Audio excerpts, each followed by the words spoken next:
on the photo gallery module, which normally displays as a piece of our website that we'll display for members.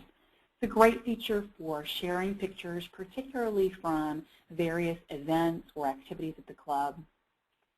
You'll notice on my screen I'm going to go ahead and log into our demonstration system. As we're logging in, I want to go ahead and make two notes. The first note is, as you're logging in, you may see different buttons, different menus available based on your security parameters. If you log in and you don't have access to the photo gallery area, be sure to contact your system administrator and have them evaluate those security settings for you. For the actual photo gallery module, where we'll go is we'll actually select from the top menu, Web, and then Manage. And then you'll see from the menu available, one of the options we have is photo galleries. Now, under photo galleries, one of the things you'll notice, we've got that same set of icons we're familiar with throughout ClubSoft. We have the options here at the top for a new photo gallery, the option to edit something that we've already uploaded to the system, the option to delete photos, as well as to refresh. And refresh comes into play if you've got multiple people adding photo galleries at the same time. You may need to refresh. But from a logistics standpoint, most of the time everything's going to be real time here. Now, there's no limit as to how many photo galleries you can have or how many photos you can have per gallery, per set of pictures. I do recommend some caution, particularly because that photo gallery displays pictures in an automatic slideshow. So you want to keep it under a couple of hundred pictures in particular, just so that slideshow is very fast to load, very easy to load. And I'll give you a great example. We had one club recently. They had a huge sort of tournament weekend, and they had so many photos from their different events, they actually ended up breaking them out to the Friday tournament banquet versus the Saturday tournament golf versus the Saturday night award ceremony. So they broke their pictures up because they had several hundred from this event, and they broke them up, one, so it was easier for members to find pictures from different parts of the weekend, and then also just so those slideshows are very quick to load. Now, in terms of uploading pictures, very simple to do. What we'll do is we'll select to do a new photo gallery, which will bring up a pop-up screen, and like most areas of ClubSoft, we're just going to fill in the blanks. The first field here is an option for a name, and this is what you're going to want to name this group of photos. This is something that members will have access to, so you do want to make it kind of a member-friendly name. So perhaps we want to load our Labor Day tournament pictures. You do have the option to put in a description. It's certainly not something that's required. Typically, I see it used in one of two different ways. Well, it can be left blank, of course. The first way that some people will use it is if you're having to give a photo credit to anyone. So as an example, if you have a photographer come out and take pictures at one of your events, and you need to credit, photography provided by ABC company, you can actually put that in the description, and it'll display when people access those pictures. The second way that people use that description is to put in literally a description of the event. And some clubs will get very involved with a description. 86 people attended our Labor Day tournament. The winner was John Smith. Congrats on the top score of such and such. We had one hole-in-one. So you can really put a lot of details here. The truth is, I typically will keep these descriptions pretty trim because normally when members are going in to view pictures, their focus is going in to view the pictures, not necessarily to read sort of a description of details of the event. But it is here if you'd like to distinguish or provide a little detail about it. The third field here is category. And category comes into play a couple of different reasons. You can have golf photos separated from tennis photos. You can also just organize your pictures a little neater.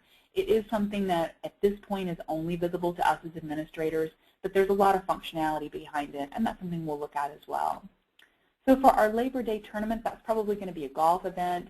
Again, if you've got something more generic, you can make it a member event.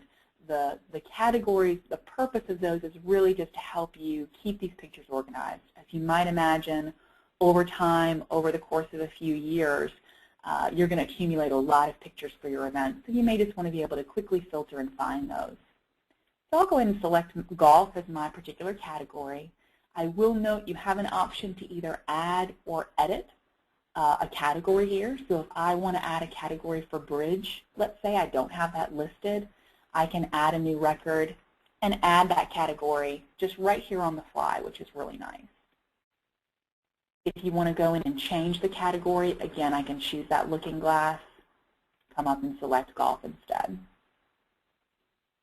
The next field, publish date, is actually quite important. The publish date is going to determine the order of how these photos display.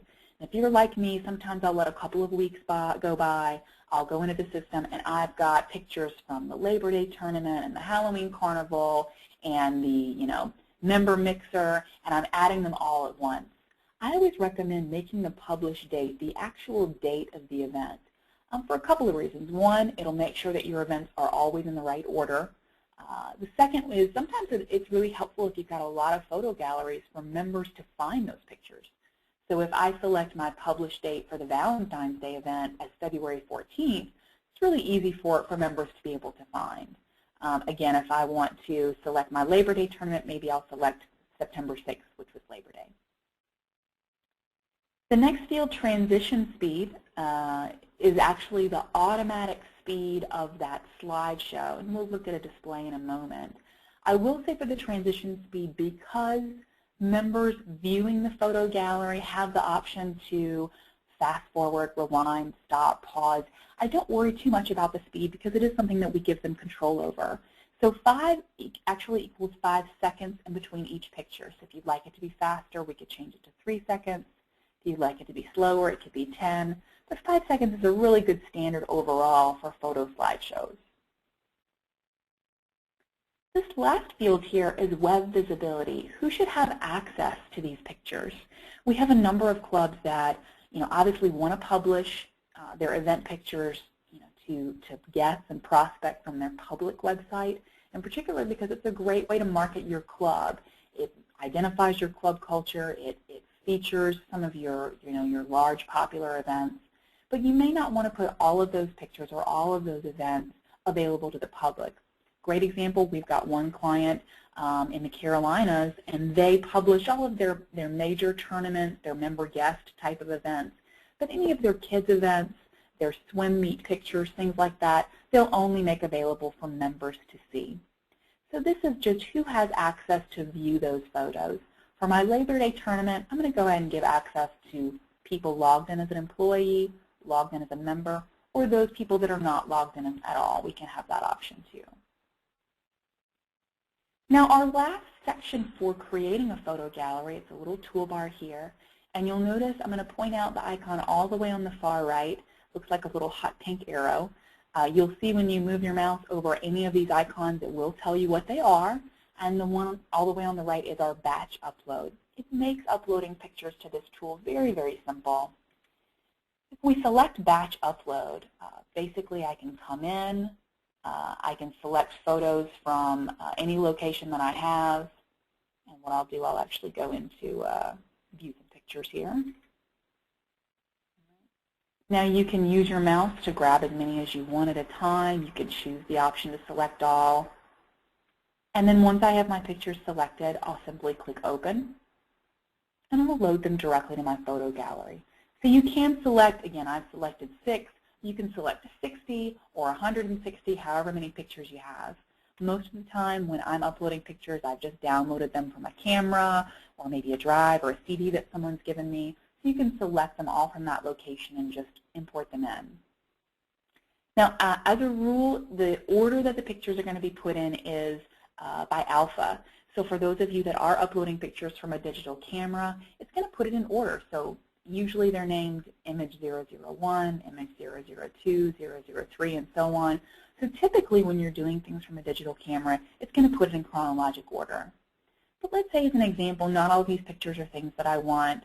I definitely don't want this mailbox picture. I can simply select it, and I've got some icons here. I can add just a brand new picture one at a time. I could edit. In this case, maybe I want to delete. Likewise, I can change the order. If I want my camping picture to be up front, I can use these blue arrows to move it. You can also drag and drop as well. So lots of options for getting that look the way that you want. The first picture in a photo gallery is always going to be the little thumbnail image that you see, and we'll take a look at that now. Very easy to do. Now, you do have the option to rename your pictures. Members aren't going to see the actual name of the photo unless they go to click on it or select it as if they're trying to save it. But you can rename the picture if you want to click edit. I can rename this yacht, and I can even give it a description if I want to say belongs to John and Mary Jones. Certainly not something that you have to do, but it is an option that you have available. And then once I'm done with my pictures, I'll save and close, and it's now added to my list. Okay. Now let's take a look at what this photo gallery looks like actually on our website.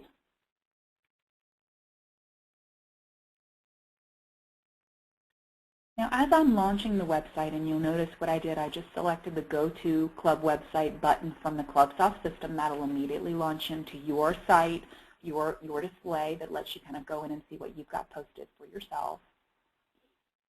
And you'll want to navigate to wherever that photo gallery is. Now, in particular for our demonstration site, our photo gallery is actually in the members only area, which is fine. Everybody's kind of got a little bit different in terms of where it's located. We'll actually log in as a member to view that.